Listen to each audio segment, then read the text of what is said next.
Welcome everybody to Magnolia on Money, where we discuss everything financial from the economy to retirement. This is Magnolia on Money.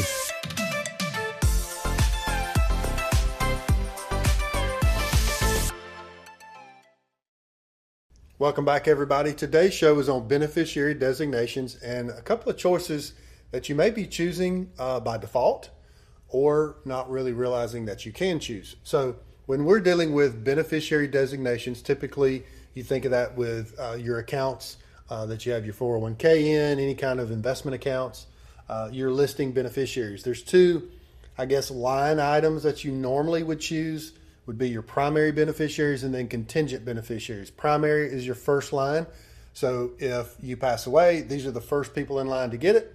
If they've passed away, then it would go down to contingent. But in these two examples we're going to show you, you're normally having to choose whether you want the distributions to be per capita or per stirpes. And I'll go into this one, Forrest go into per stirpes, per capita being our first example. So if you're, the way it is written in this example is, this is your account and you've listed each of your primary beneficiaries a third, okay?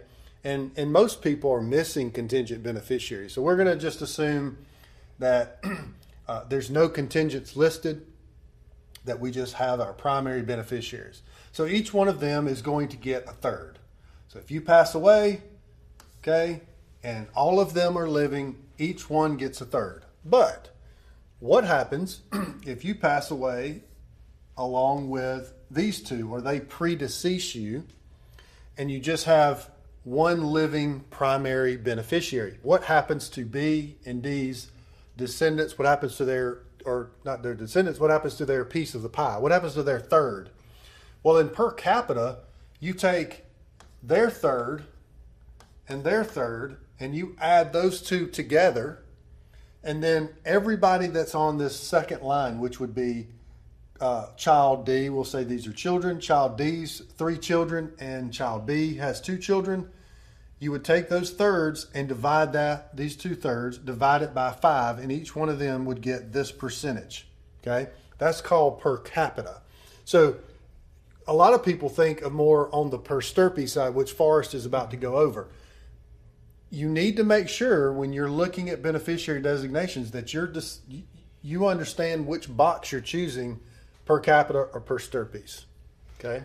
So to get into per stirpes, it looks a little bit different. So in Ed's example, same thing. We have primary beneficiaries listed, but B and D have predeceased. They were supposed to get, like Ed talked about, a third, a third, a third. So there goes all of your 100%. Well, B and D predeceased, so we want to find out what happens to their third that they were supposed to get. In per stirpes, the third that they were supposed to get is just split evenly between their 2 children. So you see B1 and B2 will both receive 1/6, which just ends up being part of the third that their parent was supposed to get.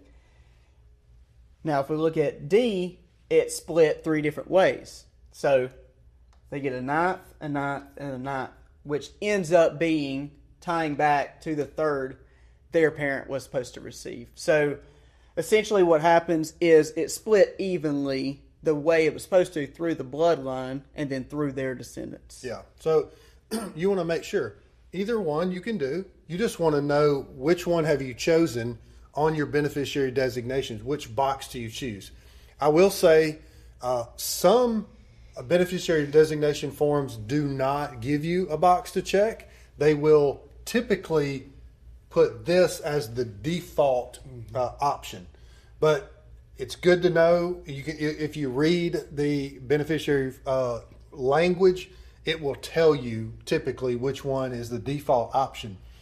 But in a lot of our accounts that we open, you can choose which one. Now, when we're talking about beneficiary designation, something to be really careful about, and I'll give you this statistic. They say that over 80% of beneficiary designations are wrong, not what you think is going to happen or what you would like to happen.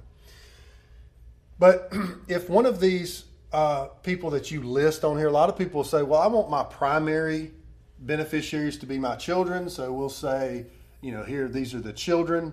So all these are my 3 kids. And then, you know what? If something happens, I'm going to list the contingent beneficiaries as, all of my grandchildren. But let's say that this child is 12 years old and 8 years old, and let's say some of them are over the age of majority and some are under. Legally, a 12-year-old, 8-year-old in most states, pretty much all states I would imagine, in the U.S., cannot accept money. So when you put them as a beneficiary, legally that 12-year-old, 8-year-old cannot accept money. So this could have to go through the probate court process to determine what happens with this 12-year-old's money, and it would be in the courts tied up trying to figure out what happens. And who's going to be, normally it would have to go into trust for the kid, and then when they reach age of majority, 18, 19, depending on the state, then they would get the money. So you have to be real careful about listing underage children as beneficiaries. So we hope that's helped and cleared some of this up and something to really be looking for when you're looking at beneficiary designations. If you have any questions, don't hesitate to call us. But as always, y'all have a great week. God bless. We'll talk to you soon.